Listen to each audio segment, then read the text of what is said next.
Mr. XYZ, a 45-year-old male staying at Hmm. Mahim and a taxi driver by occupation, presents with the chief complaints of abdominal lump, nausea, and vomiting since 7 weeks. The patient was apparently all right 3 months ago when he experienced an acute abdominal attack of pain for which he was admitted and treated. This pain was sudden in onset, fast shooting in nature, started in the upper abdominal region, and radiated to the back. After about 5 weeks following the onset of this pain, the patient noticed a small lump in his upper abdomen, which gradually increased to its current size and has been static since then. He also complains of dull aching pain over this mass. Along with this, the patient has been experiencing occasional nausea and vomiting. The vomiting occurs 1 to 2 hours after consumption of food, is preceded by nausea, and is non-bilious in nature. So just a moment. Since you said the vomiting is preceded by nausea, does it signify something? Uh, Sir, if it is not preceded by nausea, it points towards a cause that leads to increased intracranial tension and will be Mm, projectile then. so then it is altogether different. Na? You are supposed to mention whether it is a projectile vomiting or non-projectile vomiting. Sir, it's Preceded non-projectile. nausea, does it have any significance apart from this in an abdominal lump? Mm, Sir, the vomiting could relieve, if there is gastric distension, the vomiting could relieve it. Okay. So just we'll go to your chief complaint. Okay. You said chief complaint of first abdominal lump. Yes, sir. Second, you said pain. Right. So Dull aching pain again, over. yeah, yes. But when you are telling me your history of present illness, you mentioned something ki patient had first episode of acute attack of abdominal pain, right? Yes, yes. Something like this, somewhat. Hmm. So Yes, what I'm trying to highlight over here is the chronological order. Okay, important क्या है in this कि whether the pain was first experienced by the patient or the lump was first seen by the patient. sir. Here the pain was So experienced first, the here acute the pain abdominal was pain. yes. So when you are mentioning your chief complaint, your first chief complaint should be pain, not a lump. Start with pain. Yes, Okay. yes. Yeah. Go ahead with the history. Then I'll get the other point. Uh, there is no history of recent weight loss, melena, or hematemesis. No history of pain and vomiting related to food in the past. There is no Hmm. history of blood and mucus in stools. No history of fever with chills and pain referred to the right shoulder. No history of itching or jaundice in the past. Hmm. There is no history of alternate episodes of diarrhea and constipation with fresh blood in the stools. No history Hmm. suggestive of pulmonary tuberculosis. No history of any swellings in the neck, axilla, and groin. No history of swelling in the scrotum. Uh, Okay. coming to the per- Coming to the personal history, No, no, no. the Now we discuss this history. yes, So you're done with your history part. yes, HOPI, history of HOPI present part. illness is done, right? So in the exam, what I'll be asking you the next question is what is your provisional diagnosis based on your history? My first differential here would be a pancreatic pseudocyst, sir, because of the preceding acute abdominal attack, and then a lump was noticed by the patient. Hmm. But why Uh, in particular pancreatic? Why not arising from the stomach? I say greater curvature of the stomach, there is a lump. So how do you sir, but defend it? that would always lead to nausea and vomiting after food. In pancreatic pseudocyst, it won't always be like that. No, not necessarily. There are many abdominal lumps arising from stomach which do not cause any discomfort, not even a gastric outlet obstruction. Sir, CH stomach, that could just present with weight loss and emaciation. One. And Uh, if it is arising from liver, uh, it is arising from Amoebic liver spleen. abscess or hydrated cyst or hepatic adenoma. Yeah. So have you taken any negative history to rule it out? Yes, sir. For amoebic liver abscess, I asked for a history of blood and mucus in stools and history of Hmm. fever with chills and pain referred to the right shoulder. Yeah. While for adenoma, a history of itching and jaundice was asked. And for spleen, Uh, something arising from the spleen. patient experience fatigue due to anemia? So now, since you give me a pinpoint diagnosis, see, what I'm trying to say is, don't give such diagnosis which will land you in trouble. Okay, Okay. you said pseudocyst of pancreas. Pancreas has got still more 20 different kind of pathologies which present as an abdominal lump. Why pseudocyst? Based on your history, what made you say pseudocyst? Why not a Sir, mucinous? because the duration has been more than 5 weeks, so uh, if it was less than 4 weeks, it could have just been a peripancreatic collection. What if it is CA pancreas? Initial stages. Uh, that is more likely to present with jaundice and weight loss. In the later stages, not in the initial stage. Say after a year or two. What if it is a mass arising from the tail of the pancreas? A mucinous mass arising from a tail of pancreas. So my point is, never give a diagnosis where you say it is pseudocyst of pancreas. What you can say in your differential diagnosis is, sir, it might be possible that it is a mass arising from the pancreas. Okay, don't be particular give away pseudocyst ही है. No, you can never say it pseudocyst on your history until unless you are done with your examination part, which has certain positive findings. On your history, it is a mass which is arising from abdominal organ. Now, when you go for your examination part, whether it is moving with respiration, not moving with respiration, whether it is cystic inconsistency, on limb raising test, head raising test, whether it becomes more prominent, less prominent, will decide what pathology it can be or it might be. But on the history, you can never be very sure that it is a pseudocyst of pancreas. Yes, sir. Right? I say it is any other cyst, not just a pseudo, it is a true cyst of pancreas. So can you defend why it is not a true cyst of pancreas? There are two variants. Pseudocyst is a false wall. I say it is a true cyst of pancreas. How will you justify yourself? On history, I can't. No, you can't. So that is why I say it is a mass arising from probably pancreas. Might be. Okay. Yes. Now, see, whenever you give me your chief complaint, most important points for any case of abdomen, not just lump, not just pertaining to lump, any abdominal condition, you should always have to rule out certain conditions, such as first you start with pain in abdomen, second is vomiting, then whether it is any way associated with food, any vomiting sensation, any if there is history of melena, there is any yellowish discoloration of eyes or urine, any loss of appetite, loss of weight, any altered bowel habits, fever, and if there is any other swelling or lump elsewhere in the body, right? Yes, sir. Yeah, and this is not just for you, this is for everyone. Okay, this goes for everyone. So everybody is muted this microphones still. Next, when you are describing your history of present illness, so say we take you are describing pain, right? So you go for your onset, whether it is sudden in onset, insidious in onset, go for duration, whether it is short duration, and always mention whether it is a radiating type of pain, shifting type of pain, referral pain. What is the character of the pain? Whether it is stabbing, dull aching, Sir, in and this patient, it is dull aching over the dull mass. aching pain. Okay. So dull aching pain fits into what kind of conditions that you are aware of in abdomen, which causes a dull aching pain? Sir, mostly Pseudocyst says doesn't that cause stretching pseudocyst of doesn't cause periton. a dull aching pain.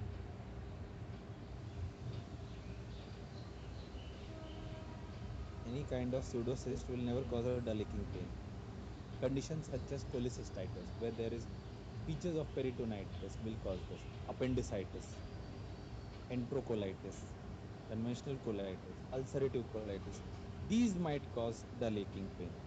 Conditions like pancreatitis, they can cause a stabbing pain. Yes. And colicky pain, as it is associated with renal stones, ureteric stones. Okay. And Yes. similarly, you are supposed to describe your vomiting. If suppose the patient has vomiting, then what is its frequency, duration, what is the character, whether it is projectile, non-projectile, color, taste, smell, everything has to be described in depth in a case of abdomen, right? Yes. Okay. We'll go ahead with your personal history. What have you Uh, mentioned? the patient gives a history of consuming alcohol, and he Huh? is used to drinking 3 to 4 times a week. He is also a chronic smoker and smokes 8 to 10 BDs per day. And he has been doing this since the last 20 years. Okay. Now, since you mentioned this, you were very particular in mentioning smoking. What he's having, whether he's having BD. But then now, chalo, surgery might is fine. But when you're presenting a case in medicine, you'll have to be even more particular that if he's having alcohol, what brand he's having. It makes a difference for your medicine case. Surgical case, you never know. Examiner might ask.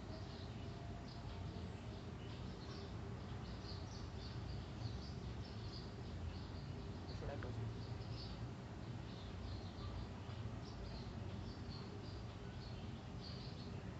Yeah, proceed. Right. His bowel habits, micturition, and sleep are normal.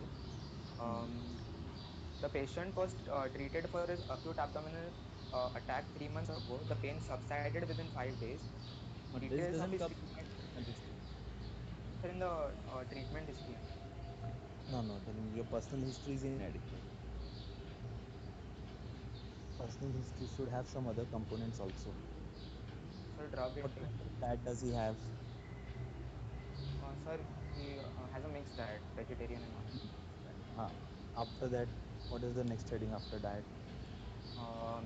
Intake of any drugs. Not in personal history. Before that, Uh, you're supposed to mention some other point. Bowel habits, micturition, Which and sleep are normal. normal. Now, see, this is again where you make a mistake. What is normal sleep? Mm, How do you describe or define normal sleep? I don't know the exact definition, but the pain does not disturb his sleep. Ha. So it is adequate. Sleep is adequate. We can never say normal.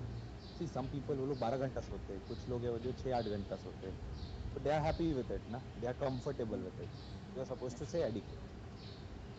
Again, bowel and bladder. Um, If you say normal, I'll ask you what is normal bowel and bladder. A patient says that this patient is going for 8 to 10 times a day.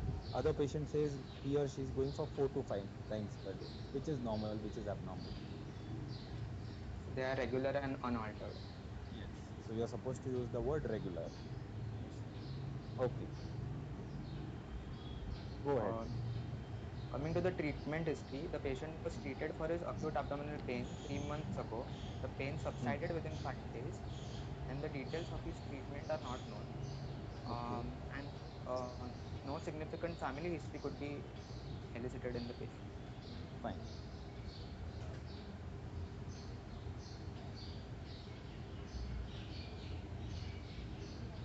You can go ahead to next segment. Okay. Coming to examination, the patient was examined with due consent and under good light. Um, he is conscious, cooperative, and oriented in time, place, and person. His pulse is 90 beats per minute. The blood pressure is 120 by 90 millimeters of Hg. His respiratory rate is 16 per minute. He is afebrile to touch. There is no pallor, icterus, cyanosis, clubbing, and lymphadenopathy or edema anywhere. Um, for abdominal examination, the patient was examined in the supine position with exposure from mid thigh to just above the xiphisternum. On inspection, there is fluid in the epigastrium. A diffuse bulge is seen in the epigastrium, which disappears on the rising test. The abdomen moves well with respiration. The umbilicus is central in position and inverted. The skin shows no dilated veins. Visible peristalsis or pulsations could not be observed. Hernial sites show no visible impulse on cuffing. Inspection of the scrotum is unremarkable. There is no fullness or swelling which could be observed in the left supraclavicular region. Okay. Now On in this, palpation, I'd like to ask, what is the importance of doing a rising test?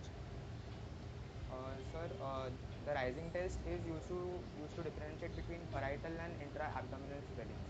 So Yeah. on the rising test, if the concerned swelling it becomes more prominent, it's a parietal swelling, whereas if Hmm. it disappears, it's an intra-abdominal swelling. Okay. So what was your finding? It disappeared. Okay, so you want to go with it disappears. Fine. Next. On palpation, there is no local rise of temperature. A firm, tender mass that measures 16 centimeters horizontally and 12 centimeters vertically could be palpated in the Stop it. epigastrium.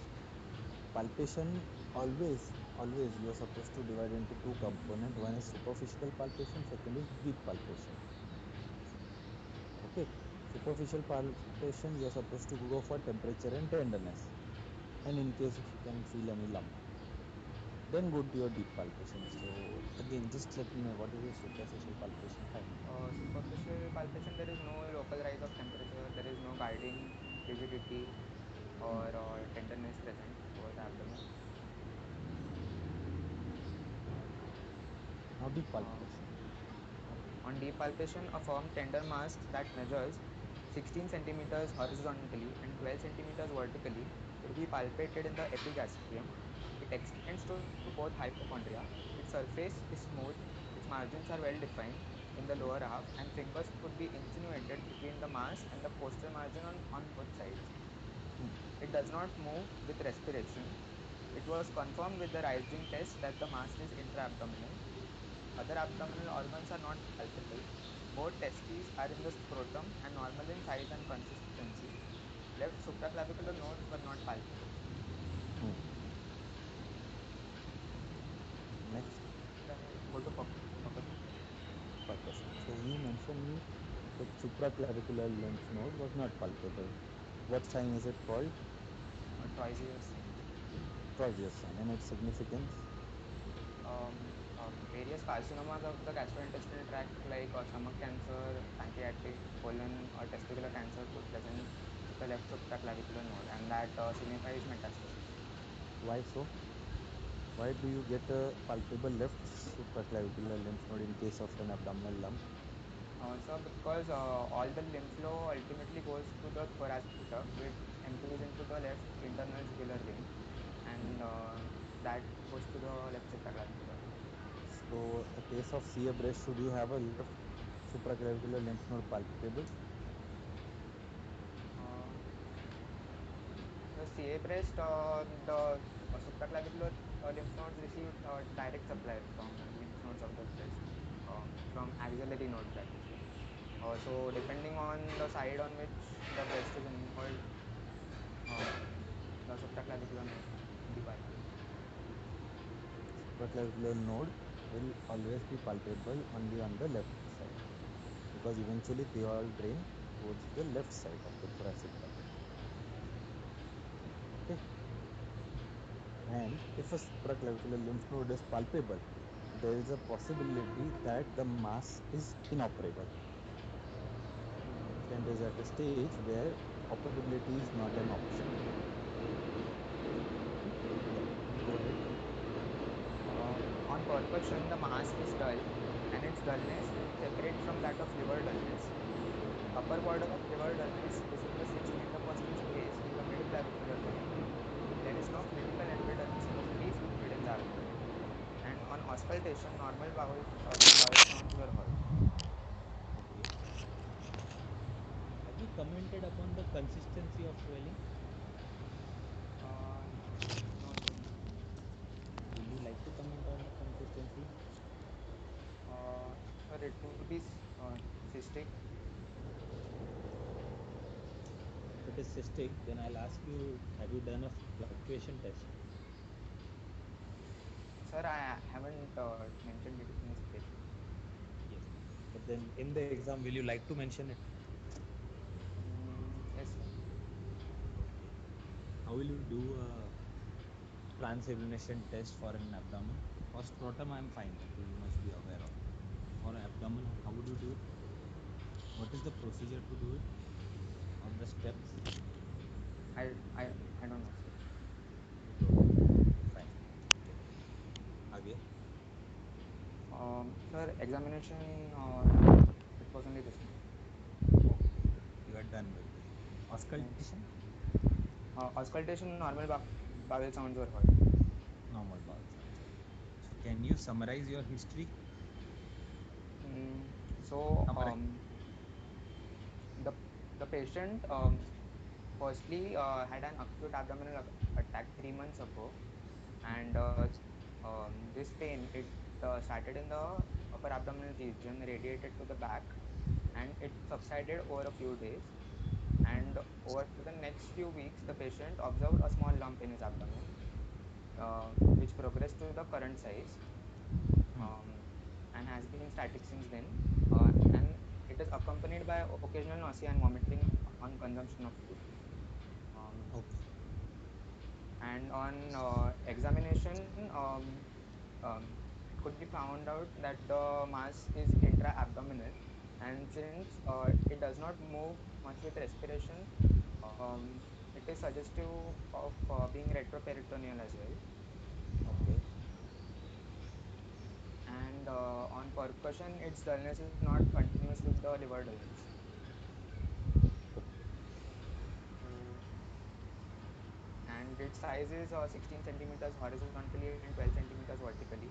It's it is firm in consistency. Its margins are well defined, um, and it starts in the epigastrium and extends to both hypochondria. Okay. These are my positive signs. Positive. Okay. So what would be your diagnosis or provisional diagnosis? So my provisional diagnosis here would be that the patient is suffering from a, su- a, s- a mass from the pancreas. Now, is it a mass? Is it a lump? Or is it a swelling?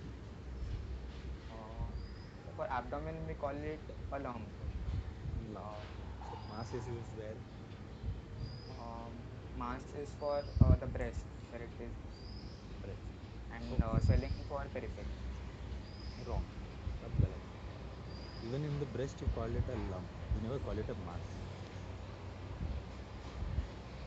Have you heard it is a breast mass? No, Or sir. have you heard something like it is a breast lump? No, sir. No. So it is a lump which is arising from abdomen, which might be possibly arising from pancreas. Yes, sir. What else can it be? Uh, Sir, it could be a mass arising from the liver. It could be What uh, kind of mass? Example. a hydrated cyst or an amoebic liver abscess or a hepatic adenoma. For it to be amoebic liver abscess, patient should have fever. Yes, Patient should have right blood hypochondriac and mucus. tendencies. So we don't have anything of that, right? So less Uh, possible. Anything else? it could be a pancreatic pseudocyst. It could be a cystadenoma of the pancreas, mucinous or serous. Hmm. Uh, Can it be a Hydrated cyst. simple cyst of liver? Just a simple cyst. It could be, but then the dullness of the swelling would be continuous with that of the liver. Here it's not. It's not. Okay. Apart from that, anything else? A pyloric stenosis causing gastric distension. Now, can it be a hydatid cyst of pancreas? Or it You could said be. cyst. It could be. So how will you rule it out? Sir, if the patient had any contact with dogs in his past, Okay, he says no. Then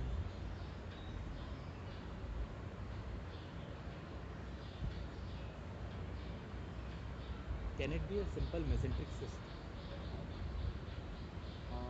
could be, but it would move along the mesenteric line, Along or perpendicular to it? not perpendicular to it. It would be fixed along the line. Okay. So now you come to a diagnosis, provisional diagnosis that it might be something arising from pancreas, right? Yes, sir. Yes, sir. How will you like to manage this patient? Firstly, I would like to order an ultrasonogram to see the nature of the cyst, um, its relation with So the.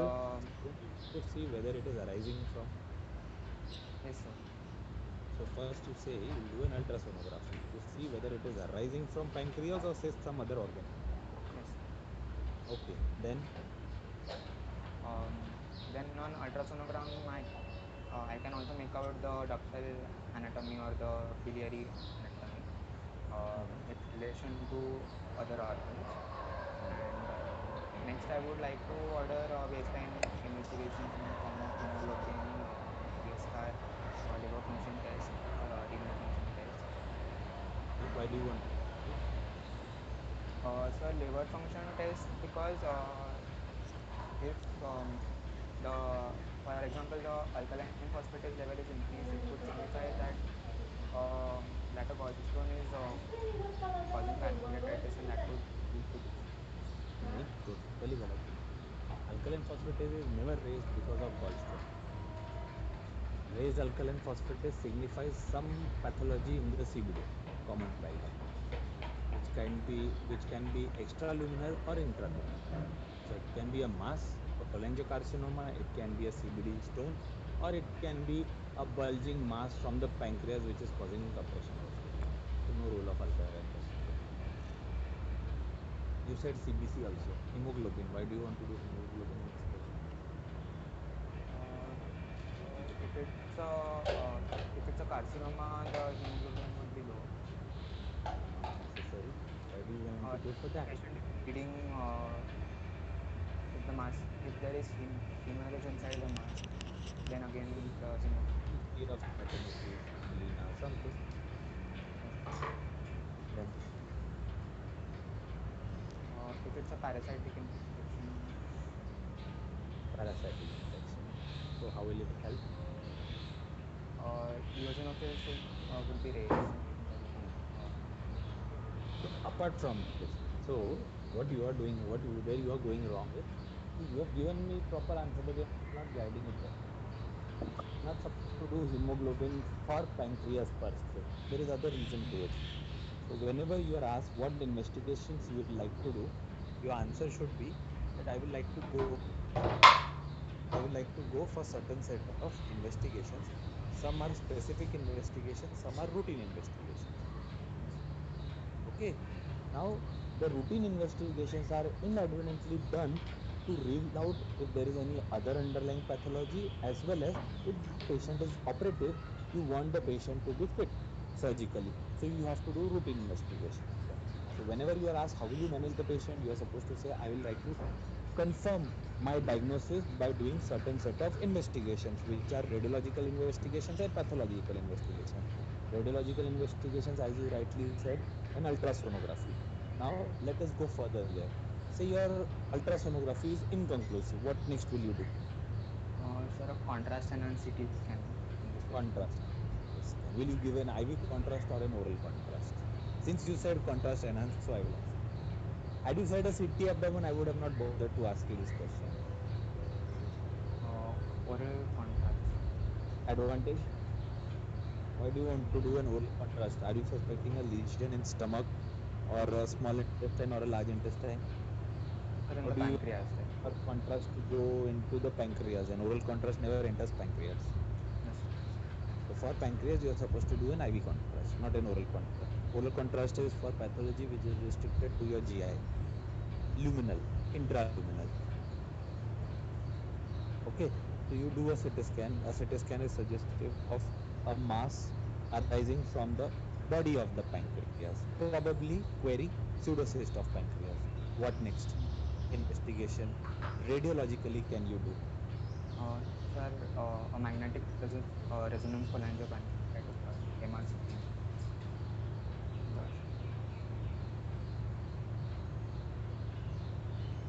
You want to do an MRCP, right? Yes. Ah.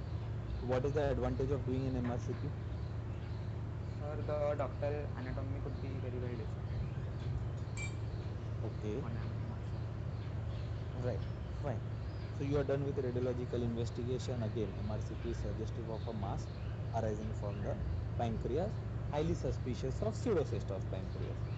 Okay, now what next investigation will you do? Uh, any other? I don't think so, sir. I would like to heal the patient. Okay, you want to go ahead with the surgery? Yes. Directly you want to offer the surgery?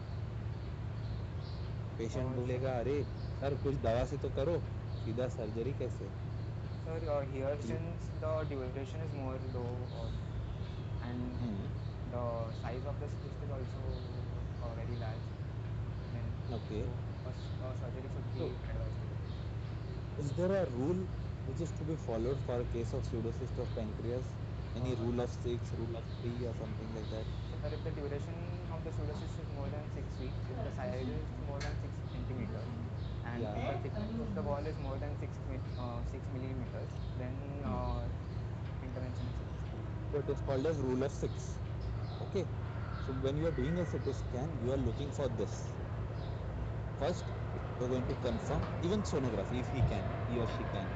First, you are supposed to confirm whether the mass is arising from the pancreas. Next, you are supposed to go to look for what is the size of the mass, what is the thickness of the mass, and duration you can obviously confirm with history. Only then you take a decision whether this is a conservative one or this is an operative one. MRCP has little role. You can very well delineate the ductal anatomy. Yes. Any role of doing an ERCP? ERCP only if we know that the cause is gallstones. Otherwise, ERCP would just activate the pancreatitis. If Okay. There is a possibility of patient developing cholangitis. Okay.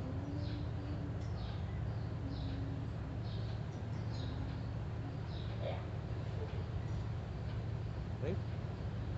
So Sir, now, exactly. okay. ERCP, if you do in such a patient, there is a possibility of it might leading to pancreatitis and cholangitis. Okay.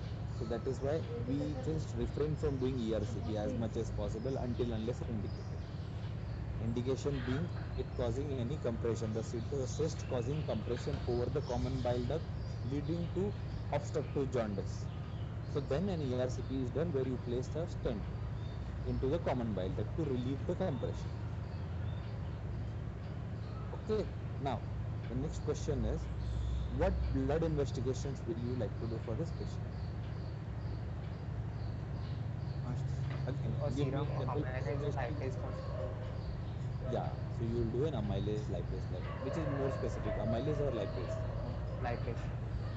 Lipase. Okay. Lipase is 2000. Next. What next? Any other specific blood investigation? Sir, tumor markers, Like carcinoma, embryonic antigen, or CA19. CA has no role in pancreas. It is more so specific towards colon, and it is more of a prognostic indicator, not a diagnostic indicator. CA99 has some role to rule out CA pancreas. Yeah. Anything else? Sir, in the blood, uh, You can ask your colleagues to answer. It is fine. sir, someone said a stool fat content. Stored fat content. So how will you do that? Um, so there is something called an elastase test. I'm not sure. Elastase. No, no. Will you do a lipid profile? Uh, Lipid yes, sir. profile, which gives you an idea what is the patient's cholesterol levels. Sir, hyperlipidemia could be a contributing factor. Yeah, so then you do a lipid profile, a very simple lipid profile, where you'll come to know what is patient's cholesterol, triglyceride, LDL, HDL, VLDL levels. One. Apart from this, anything, a specific investigation that you have missed out on blood for a case of query pseudocyst pancreas. Would you like to do patient's blood sugar? Yes, sir. For What? diabetic profile. Exactly. See, it has two importance. One, surgical. One is surgical. For any operative case, we look for sugar levels. Over here, we are dealing with a pathology which is involving pancreas. As you are aware, your pancreas insulin secretion, a cyst might hamper it. There is a possibility of getting hampered. So you want to do a blood investigation of sugar. So you can do a fasting blood sugar, postprandial blood sugar. You can do an HbA1c levels. You can do random blood sugar, but a sugar test is also important. Yes, sir. Now you have established your diagnosis where The findings are that your lump is say 9 centimeters in size for a span of almost 2 months with wall thickness of 14 mm. Okay, so how would you go ahead now? What would you like to do? I would plan an internal drainage in the form of cystogastroscopy in this patient. Cystogastrostomy. Okay, how do you approach that? Cyst, sir, after the preoperative evaluation, we start with an midline abdominal incision, and Okay. an anterior gastrotomy is made, and Hmm. on the posterior wall of the stomach where the pseudocyst bulges the maximum, we create a Hmm. window there. We Okay. drain the contents and then suture the cyst wall with the posterior gastric wall, Okay. uh, and we close the incision. So how does Sir, this it help? will also, yes, sir. How does this help? What is the Sir, logic behind this? since we have sutured the cyst wall with the gastric wall, it will uh, resolve on its own. Okay. Why don't we go ahead and remove the entire wall rather than doing all this? See, there's a possibility वो बार बार आता रहेगा. Remove the entire cyst wall ना. Finish it off. I don't know, sir. Okay, fine. So, first and foremost, it is not a true cyst. It is a pseudo cyst or a false cyst. So the wall is going to be quite fragile. And in an attempt to remove the pseudocyst, there is a possibility that you might hydrogenically damage the pancreatic duct or the pancreas. So the best possible way is for it to find its drainage into the stomach. Okay, एकदम simple answer. Apart from cystogastrostomy, any other surgery that you can do? Sir, cystojejunostomy could be done, or external drainage by a catheter could also be done. Yeah, okay. And how do you decide whether I want to do a cystogastrostomy or a cystojejunectomy? Sir, if the cyst is large, then a cystojejunostomy could be considered, because if it is large and if we perform a cystogastrostomy, Hmm. gastric content could accumulate in the dependent duct and eventually form an abscess. So, Okay, cystojejunostomy gives a better access there. fine. Now you have given me all the options that okay, we are going ahead with the surgery. थोड़ा patient पढ़ा लिखा ज़्यादा है. Patient says I do not want any of these options that you have provided. So what else can we do? Patient बोलता है मेरे को ये सब पसंद नहीं है. I don't want to end up being dissecting on the dissecting table being open, all open. So कुछ और option है? So we Is there any could option? approach it endoscopically or laparoscopically as well. Okay, what do you call it? A laparoscopic cystogastrostomy, or Hmm. an endoscopic cystogastrostomy, or endoscopic cystojejunostomy. Fine. So in today's time, doing a minimal invasive approach is much better than a conventional open approach.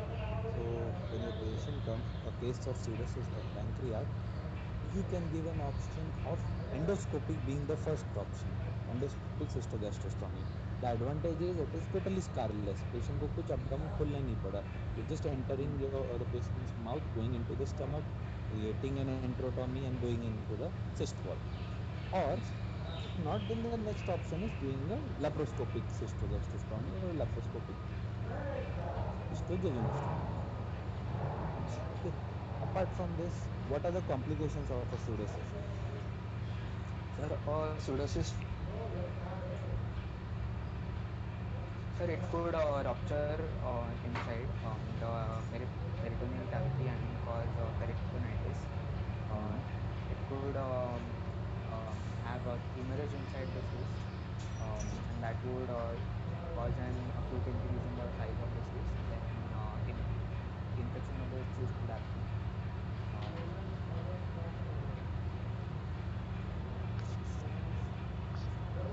it could rupture So into the upper, stomach as well, yes. So if it is large in size, it can cause compression, as a result of which it can and lead it to could press obstruction. onto the biliary tract and cause jaundice. Yes. also form a fistula, right?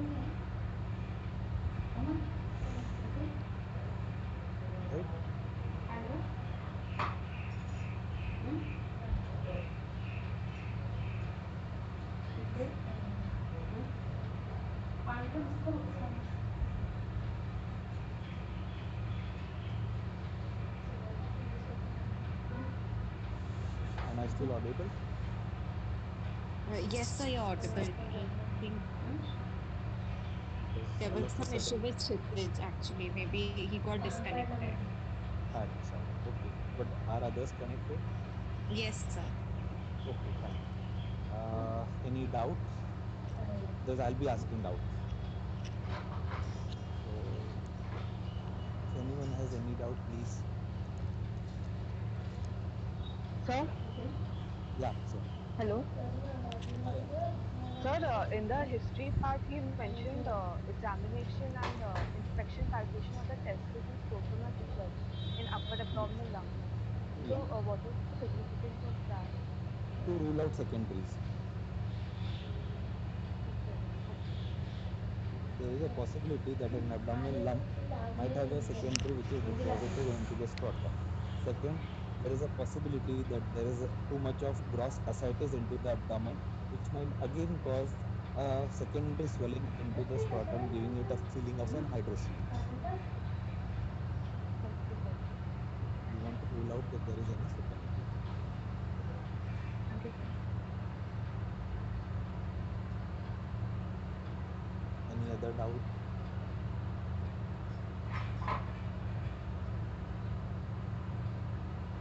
Hello, sir. Yeah. Sir, can you please list the common abdominal lumps that we need to know? Any 5 or 6, like the most common ones? Yeah.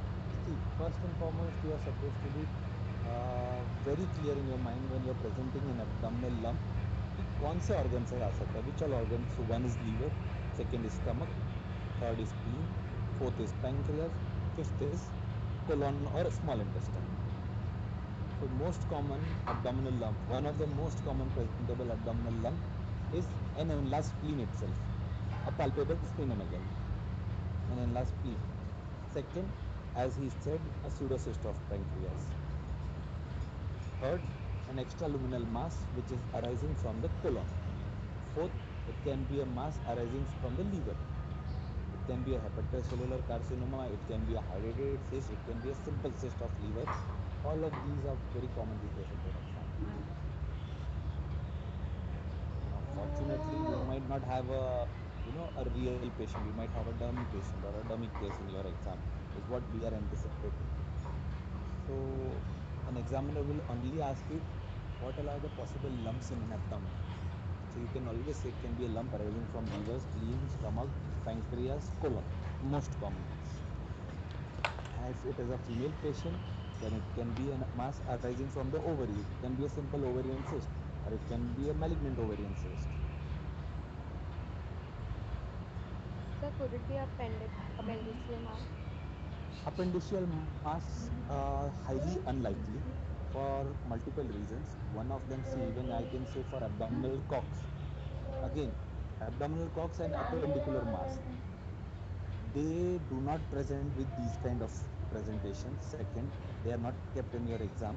An abdominal lump because of appendicitis will be an acute condition. That patient will have significant RF tenderness, guarding, and rigidity. So it is an acute case. Acute cases are not kept in your exam. Thank you, sir. So can it be due to testicular mets in the aortic lymph nodes causing the lymph node to be large and lump in abdomen? Yes, it can be. It can be a simple lymphoma, Okay. but then lymphoma does not present with these kind of features. Movement with respiration would not be present. It would not be, the pain characteristics should not be dull aching. It should not be cystic in consistency. So these features are less likely in a lymphoma. Apart from that, patient will give you a history of loss of weight, loss of appetite.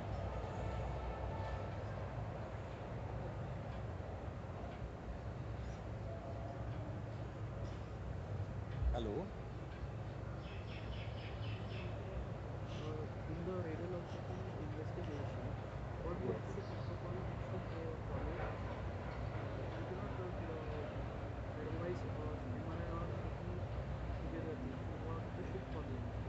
ideally first go for a minimal invasive thing which is giving you lowest dose of radiation with or no radiation. So first you start with a ultrasonography. Once you are done with an ultrasonography and if it is inconclusive, then you go to the next best investigation of choice, that is a CT scan. You need not do an MRCP in each and every case. CT scan should be more than enough to delineate the entire anatomy of the cyst wall, thickness of the cyst wall, consistency of the cyst wall, extent of the cyst wall, everything can be described on a CT scan. If the CT is inconclusive or CT says there is a possibility of it causing some compression over the common bile duct, only and only then you are supposed to think of doing an MRCP. Otherwise, it is not required.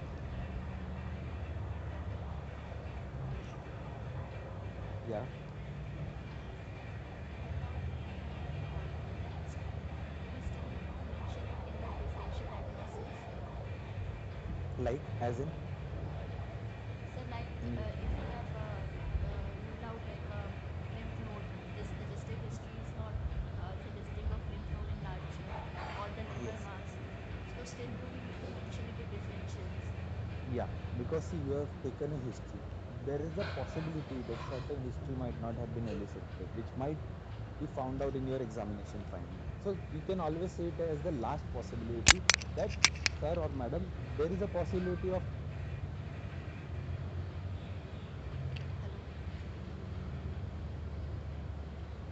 Hello, hello. Hello, Sir, hello. can you repeat? I couldn't hear Yeah, what you said earlier. yes. So ideally, there is a minimum possibility of it being present in spite of your history. Okay, history में patient ने ठीक से नहीं दिया, you have not elicited it well. हाँ, if your history is clearly conclusive that this is not possible on your history, then you need not mention. Now, in this case of an abdominal lump, I cannot say for sure that this mass is only arising from pain. It might be arising from liver, it might be arising from spleen. So I'll have to take those also into consideration. But say it is not a case of abdominal lump. Say it is a case of right groin swelling, where the swelling is increasing on standing position, reduces on lying down position. So I am very sure that the history is conclusive कि ये hernia ही है. Then I can say negative for other points. But over here, if there is a minimal possibility कि हाँ, it might be arising from some other organ, it is always better to give a differential.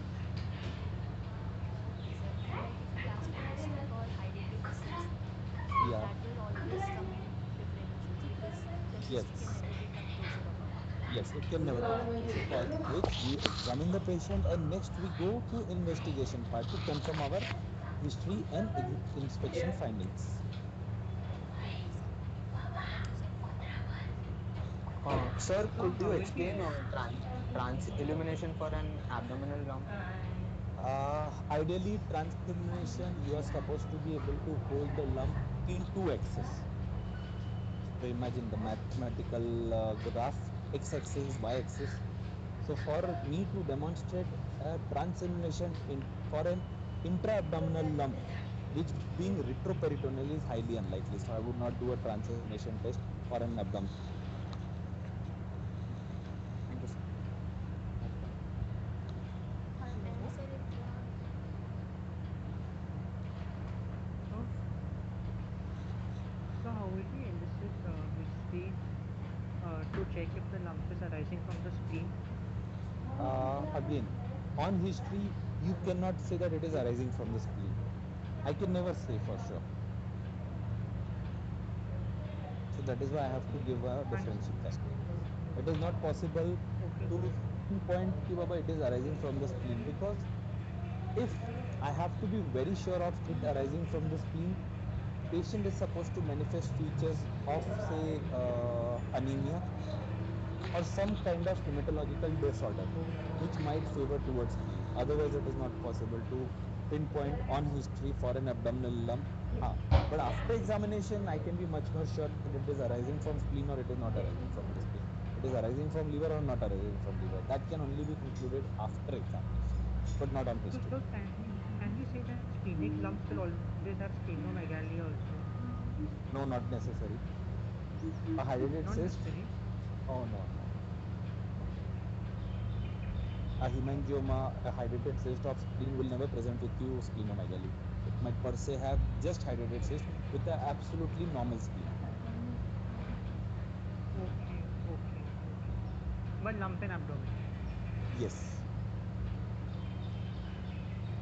So, Yeah. do we do trans-elimination test for the umbilical hernia or the ventral No. swelling, No. and not fluctuation also for umbilical hernia, right? No. Again, for doing a fluctuation test, the swelling should be palpable in both the axes. When you do a fluctuation test, you are supposed to do in both the axes, the x-axis and the y-axis. If not, there is a possibility you might find a pseudo fluctuation, which you will find in cases of lipoma, Okay, where sir. one axis there is a fluctuation, other axis there is no fluctuation. Yeah, okay, sir. And sir, when do we use mass? You just mentioned in a discussion that the lump is for the abdomen and the breast, and swelling is for any which we can see. So when do we use? So when those lumps they are intraluminal, so you say it is a case of CA pancreas or it is a case of CA stomach. So I say कि it is a mass. If it is a case of CA rectum, so I'll say it is marked per rectum. Okay. Yes, sir. Thank you, sir.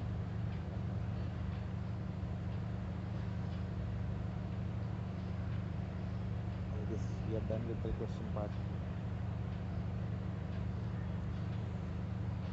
Yes. No more questions, right? Sir, in So, case of a pseudocyst, sir, can we just go endoscopically and from the upper GI and just aspirate and drain it? Matlab, do we really need to create a connection between the stomach and this? Why can't we just uh, go and aspirate the content of Yes. pseudocyst because it's a wall disease? Yes, right. Yes, sir. So if you go in, first and foremost, you go in endoscopically, and towards the posterior part of stomach, you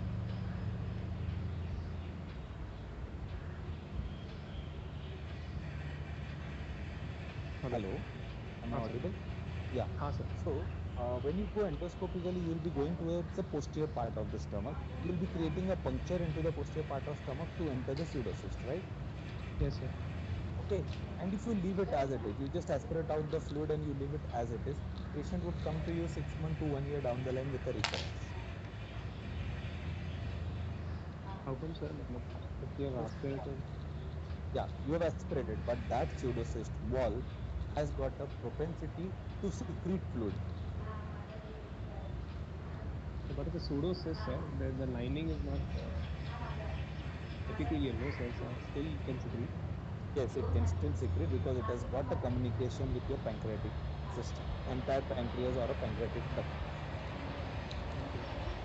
So they form a source of, kind of fistula kind of picture. It is partially a fistula kind of thing. So the pancreatic duct secretes the fluid, it gets into the pseudocyst wall, and it keeps bulging out. As you said, it's not a true cyst. It does not have an epithelial lining of its own, but it has a communication with the pancreas, which is the culprit over here. And that is the reason why I said that we do not go for excision of the cyst wall, because there is a possibility you might inadvertently affect the pancreatic system, the pancreatic duct might be injured. So that is why whenever we go ahead with the endoscopic management, we place a stent inside, where the stent is partially communicated to the stomach and part of it is into the cyst wall, so that the fluid continuously keeps on draining. Yes, sir. And sir, do we prefer in Cooper cystojejunectomy or gastrostomy? Because jejunectomy will have a better drainage, right? So, Yeah, but it depends on the okay. size and location of the cyst. So we do both. We do cysto CG and CJ. We go for both the options. It depends on the size, location, position of the cyst. But draining towards the stomach will be anti-gravity, so that will cause trunk syndrome and other things, right? Yeah, it might, but the smaller cyst you need not fiddle with the jejunum for a smaller cyst, which is just bang posterior to the stomach. It is an advantage rather than going for the jejunum. Okay.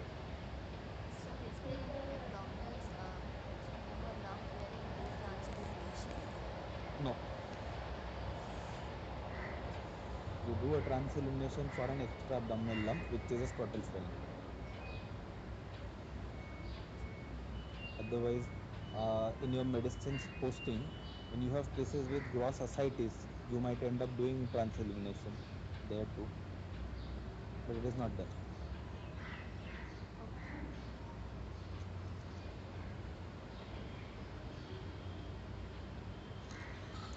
Sir, Yeah. sir, how can we exactly define a lump? Like when definition of lump is asked, what should we say as it? See, a lump and a swelling. In simplest of words, I'll say a lump is three-dimensional.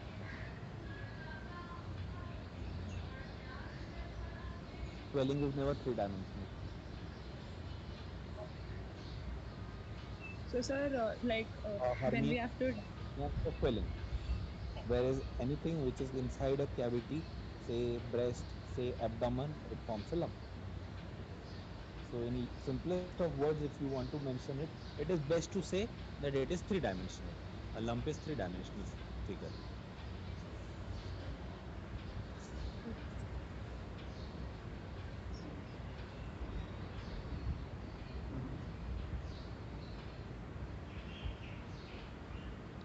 So, Yes.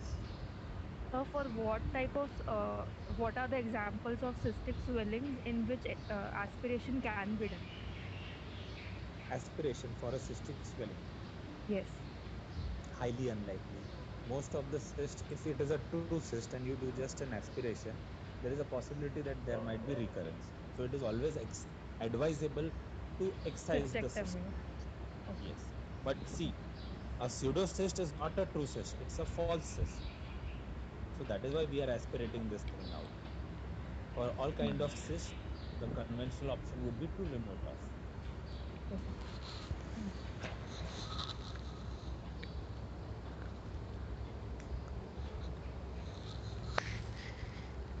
Anything else?